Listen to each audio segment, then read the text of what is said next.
काहो साली जी, कहाँ की तैयारी बाहो? रहो न जीजा, मैंने तैयार ना होकी। ओहो बुझ गई नी, मनबू ना सो। हाँ जी।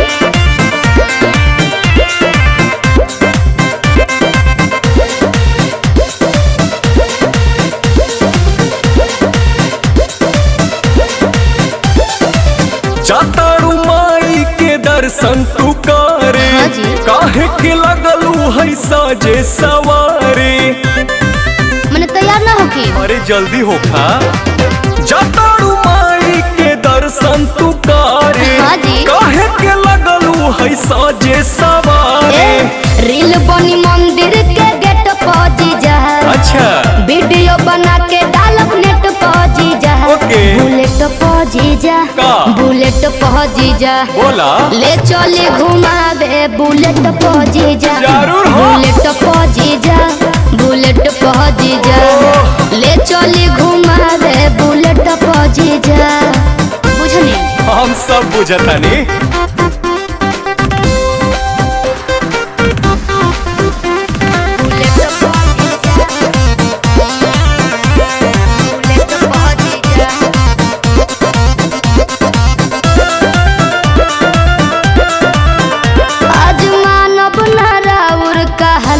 जीजा सूट पहन के तैयार बनी ललका जीजा। अच्छा ठीक बा।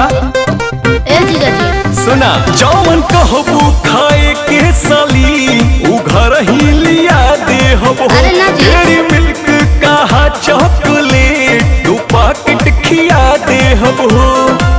मानम ना हम चॉकलेट पा जीजा, अरे चाउमीन चाट के प्लेट पा जीजा।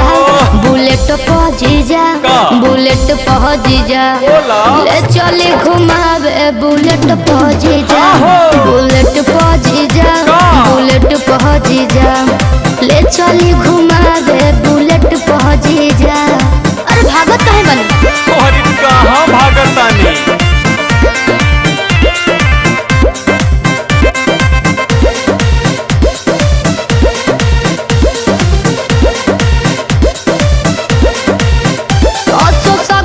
पंडाल में घुमा दी जी। हाँ। जीजा बिमल से ये श्रद्धा पूरा दी जी।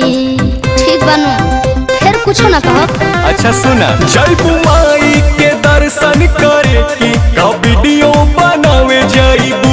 माना बतिया विनय पांडे के का मोबाइल भूलावे जयबू।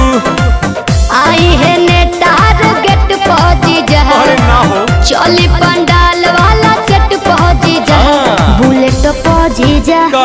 बुलेट पहुंची जा, बोला ले चली घुमावे बुलेट पहुंची जा। के बा? बुलेट पहुंची जा, बुलेट पहुंची जा, ले चली घुमावे बुलेट पहुंची जा। बुझनी? अच्छा तो चला।